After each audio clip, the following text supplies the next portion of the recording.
But you mentioned quality music things too, and if I can circle us back to when we were going to podcast with you, when we were going to record at U2 Can Woo, Right. and you brought out these amazing microphones that I feel like are similar to what this concept that we're talking about. Yes. They seemed like so special. Microphones are a very interesting part of music gear because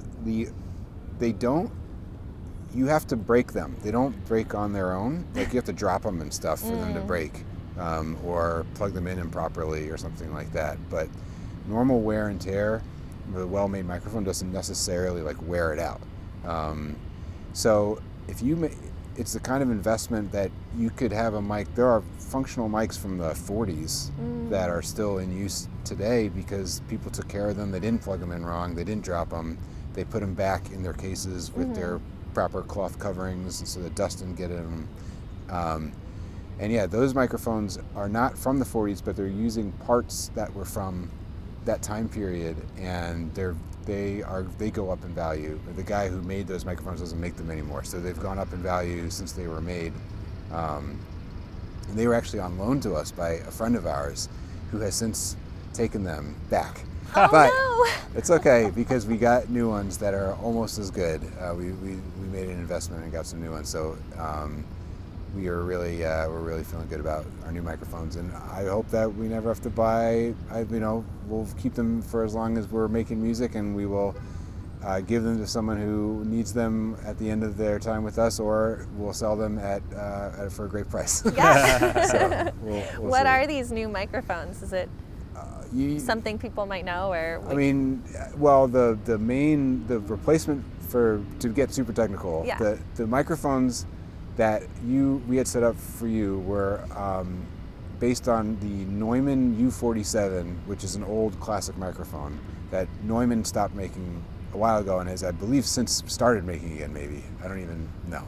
But this dude in Germany, Gunther Wagner, was using parts from that time period and remaking the microphones, but actually with like lower noise and like a better signal to noise ratio and like better components in some of the signal chain, and that's what we had. These mics were incredible, and they were serial numbers 191 and 192. They were like made right one after the other. I think they were made especially to order.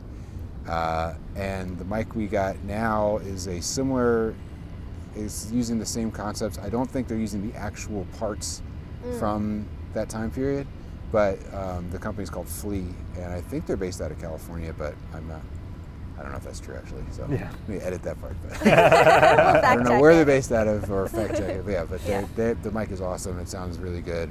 Nice. So feeling really good about that. Is there like a actual aesthetic appreciation, or is it more just like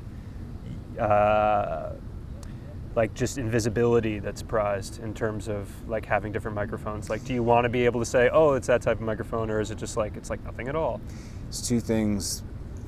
One is it means something regardless to a client who comes in, or a recording artist who is a client. You know what I mean? Anybody that walks into the studio that knows microphones, to see a microphone of that level, of that quality level, and that historical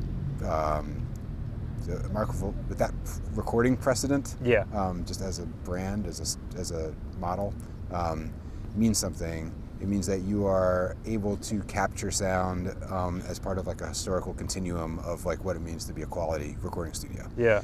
The mic in the abstract, in and of itself, every mic sounds a little different, and there's actually a humongous difference in the sound quality depending on the source, depending on what mic you use. So those microphones, if you are like Frank Sinatra or something like that, there is no better microphone for picking up that kind of voice than that Neumann U47, I would say. I mean, or whether or not there's a better or worse mic or whatever, that's the historical context, because I believe that's what they used in the 40s and stuff on Sinatra. Yeah.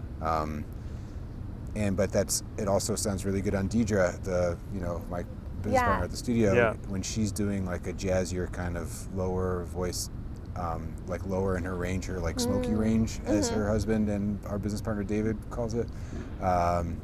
that mic sounds awesome. But when she's doing some of her lighter, she also has like this French pop sound, and she's doing the lighter stuff, and I might use a completely different mic for that. Yeah.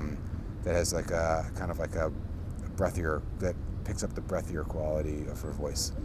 And it's interesting because it's just mechanics, and you should be able to just emulate it. You should be able to just, and there are now like modeling microphones that you turn on the U47 setting on the mic and it sounds kind of like a U47. Yeah. But it's not all the way there. And just like any industry, you can get there, you can get to 98% for not that much money, but to get that next 2 percentage points, to get to 100, that's where the value is. That's the difference between a mic that will lose value as soon as they come out with a better model, Right. better like modeling technology. That mic will become obsolete, and then but the mic that is trying to emulate will never become obsolete. So it's it's an interesting situation with microphones. There's so much detail in these little things that are just mechanical, Yeah. and how they react to certain sound levels. Like the louder it is, the mic is going to change the way it works. Things like that. So there's a lot of different little nuances to the whole thing.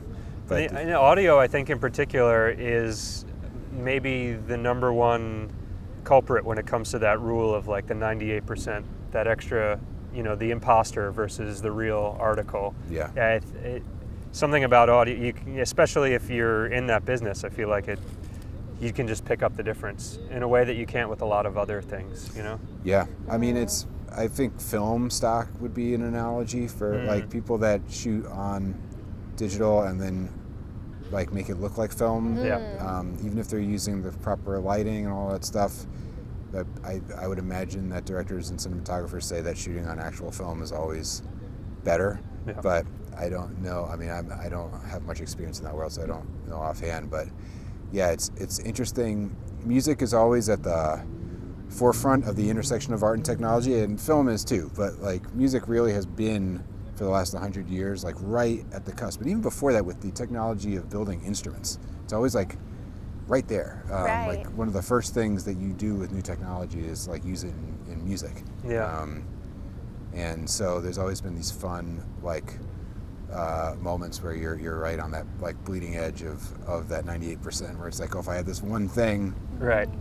or this thing that's been so valuable in the past, if I had that one thing from the 1940s or something like that. Yeah, it's interesting like that, and I don't think that's necessarily true in other art forms in the same way, maybe. Yeah.